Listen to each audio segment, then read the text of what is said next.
The drivers just won the biggest political fight in Formula One history. Or at least that is what they will tell you today.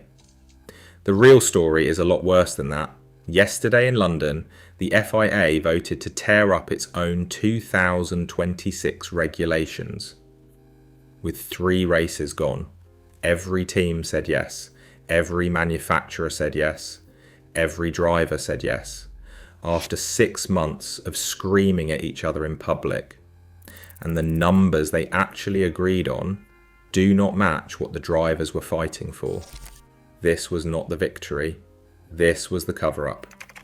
And it is not even the biggest story of the week. I am Ryan Caldwell. This is F1 Verdict. Subscribe to stay across every twist in Formula One.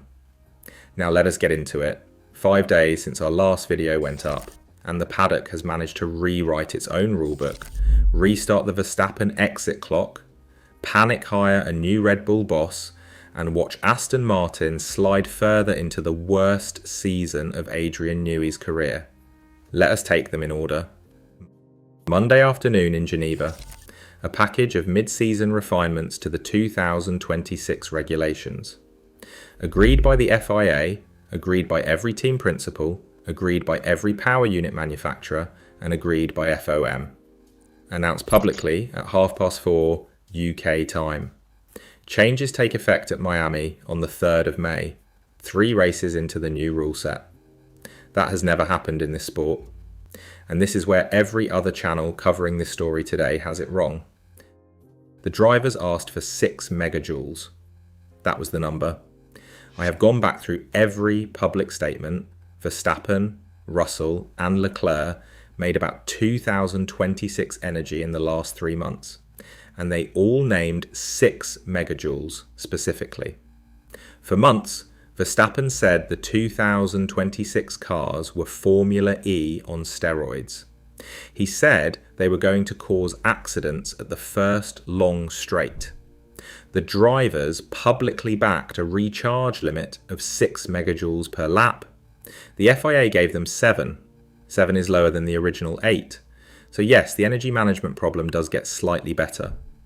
But the drivers did not get what they asked for. They got a compromise. And that compromise is being sold to you today as a driver victory. The rest of the package went the same way. Peak superclip power, the overtake boost, goes up from 250 kilowatts to 350 kilowatts.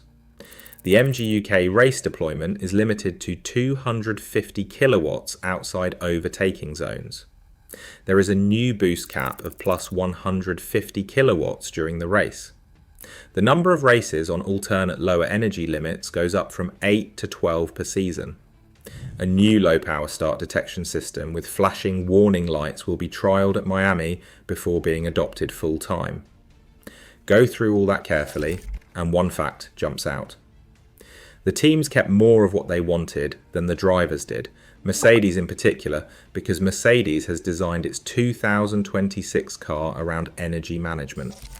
Dropping the recharge down to 6 megajoules would have erased that advantage overnight. At 7, Mercedes is mildly inconvenienced. The championship leader is not threatened. That is not a coincidence. So why did this pass unanimously? Why did every stakeholder in the sport, after 6 months of public warfare, suddenly agree on one package? I've got a one-word answer for you. Miami. Miami is 12 days away. It's a sprint weekend. It's the first race on American soil this year. And it's Cadillac's home debut as an F1 team. Nobody, not Domenicali, not Ben Sulayem, not the teams, not the manufacturers, could afford a botched opener in the US market with Cadillac finally in the sport. They needed a deal, any deal.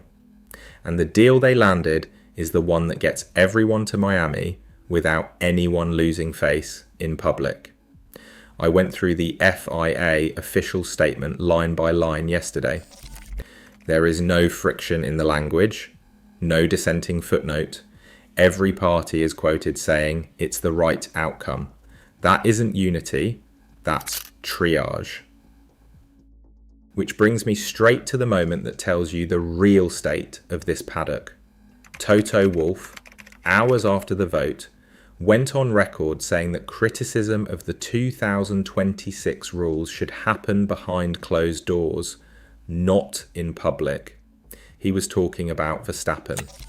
6 months of Formula E on steroids and Mario Kart, and the public pressure campaign that forced this vote to happen. Toto's message was simple: shut up and take it behind the door. And then the most interesting thing happened. Stefano Domenicali, the boss of Formula One, publicly disagreed with him and said his voice has to be listened to. That was the chief executive of Formula One management, on the record, overruling Toto Wolff the day after the vote. That tells you exactly what remains unresolved here. Mercedes had the most to lose from this rewrite.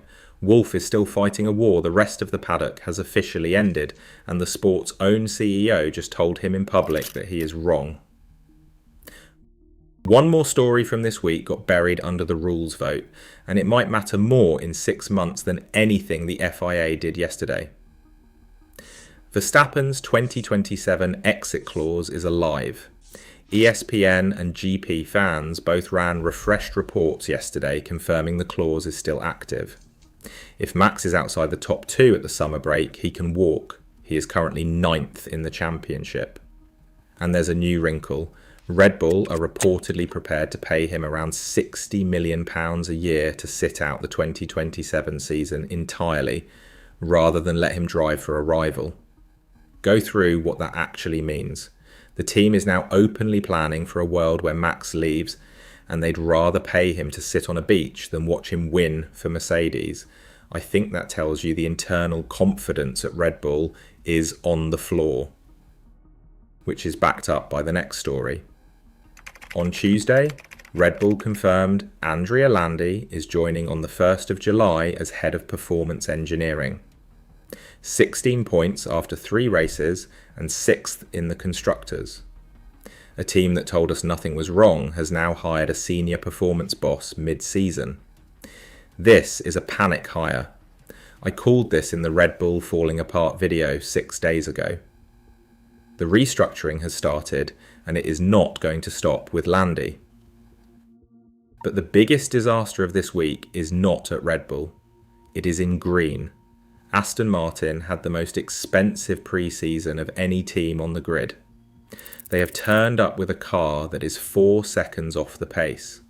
Newey has taken partial blame for the Honda power unit vibrations.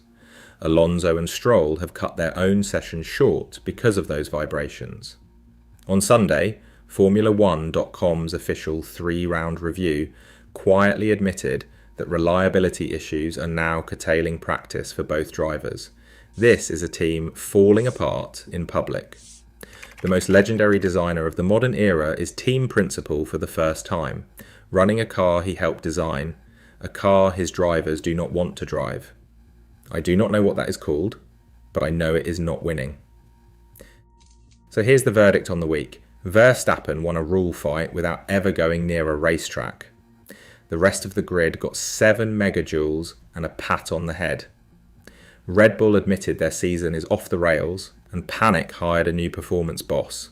Aston Martin admitted their car is broken and their drivers cannot sit in it. And Mercedes, the team with the most to lose from any of it, just had the sport's chief executive officer publicly tell their team principal to be quiet. That's not a unified paddock. That's 4 separate crises covered by one press release.